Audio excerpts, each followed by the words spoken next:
ကြတော့ no bra ခတ်တူနောက်ကွဲပတ်တန်ကိုသွားပြီးမယ်အဲ့တော့ဆက်ဆွဲမယ်ဆိုရင်နောက်ချမ်းလေးစပြီးတော့ဆွဲပြပါမယ်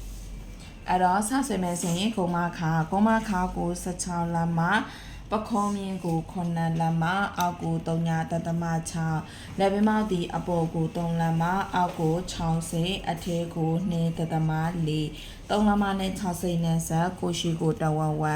သူတော်ဝန်ကနေပြီးတော့မှရင်ကိုအဆက်ချမြင်မှတ်တဲ့ထောင်ပခုံး60ကနေပြီးတော့မှဂျာမီဆွဲပေးထားမယ်ဂျိုင်းကို3ပုံပုံအောက်ဆုံးမှကနေရင်မြင်ဆွဲဒုတိယမှကနေနောက်ရင်ကျင်းမြင်ဆွဲ60ကနေမြင်မှတ်တဲ့ထောင်နောက်ရင်ကျ9လမ်းမှာရင်10လမ်းမှာဂျိုင်း10လမ်းမှာနောက်ရင်ကျင်းနဲ့ရင်မြင်နဲ့ကိုစံခါးနေရာကနေပြီးတော့မှခါဖြီ9လမ်းမှာရင်နဲ့ခါးနဲ့ကိုစံမယ်ရင်ကွာမှတ်ပြီးတော့အောက်ကို1လမ်းမှာဆင်မြေဖြောင်းဆွဲခါးနေရာကနေဘယ်လေးစိညာလေးစိကဲဒါဆိုရင်နောက်ချမ်းအဲ့တော့ဒီနောက်ချမ်းရပြီဆိုရင်နောက်ချမ်းနဲ့ပုံစံတူတစ်ခုကိုညှိချမယ်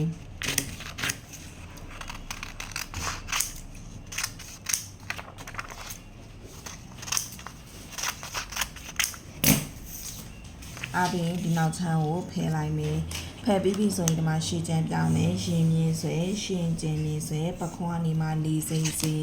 ရှင်ကျဲကို4စိမ့်ဝင်ပြီးတော့မှရှည်ချမ်းချမ်းကိုဝိုင်းရင်ကွာမှတ်ပြီးတော့မှရင်ထိတ်ချမြေဖြောင်းဆွဲခါနေရကနေဘယ်4စိမ့်ညာ4စိမ့်အဲ့ဒါပြီးပြီဆိုရင်နိုးထောက်တီတလမထောက်အစားသွင်းပေးထားမယ်ဂျိုင်းထောက်တီတလမထောက်အစားသွင်းပေးမယ်လက်ပင်မောက်တီဘယ်လောက်စားမလဲဆိုတော့4ခွဲစားပေးမယ်ပြီးတော့မှပေကွင်းနဲ့ဝိုင်းအဲ့ဒါပေကွင်းနဲ့ဝိုင်းပြီးလက်ပင်4ခွဲရဲ့တဝက်သူတဝက်ကနေပြီးတော့မှအမလို့ဒီပါလို့မလဲဆိုတော့ဂျိုင်းနဲ့ကိုပြန်ပြီးတော့ဆက်ပေးထားမယ်အဲ့တော့ဒီမှာဂျိုင်းနဲ့ကိုဝိုင်းလိုက်မယ်ဝါပြီးပြီဆိုလို့ရှိရင်သူ့ရဲ့ဂျိုင်းထောက်ကအပေါ်ကနေပြီးတော့မှဘာလို့မလဲဆိုတော့ထောက်ကိုတလက်မထောက်ထပ်ပြီးတော့ထိုးပေးမယ်ဂျိုင်းထောက်အပြင်ဟိုမှာเนาะအဲ့ဒါပြီးပြီဆိုမှအုံကိုထုတ်ချင်ရင်ထိတ်ကနေပြီးတော့မှအောက်ကို3လက်မဆင်3လက်မဆင်တဲ့နေရာကနေပြီးတော့မှပဲ2စိမ့်ညာ2စိမ့်ဆွဲမယ်ပြီးအုံပုံစံပြန်ပြီးတော့မှဝိုက်ပြီးမယ်အဲ့တော့ဒါဒီအပိုင်းဒီဒါဒီအပိုင်းနေ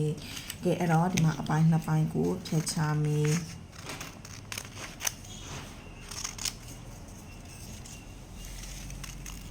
အဲ့တော့ဒါကအပိုင်း1ဖြစ်သွားမယ်ပြီးပြီဆိုတော့မှဒီမှာအပိုင်း2ကိုလည်းဆက်သွားပေးမယ်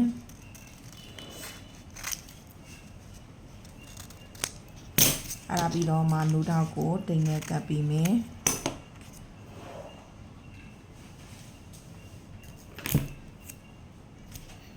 ကဲဒါဆိုရင်လူတော့ကလိုက်ပြီးအဲ့ဆိုရင်ထွက်လာတဲ့အပိုင်းကဒီလိုမျိုးအပိုင်းနဲ့ဒါဒီအပိုင်းဒီ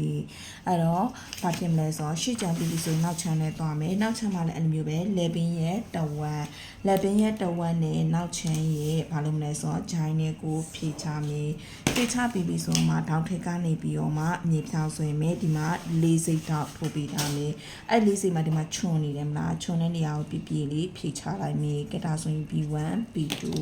အဲ့တော့အနှစ်ပိုင်းကိုဖြည့်ချ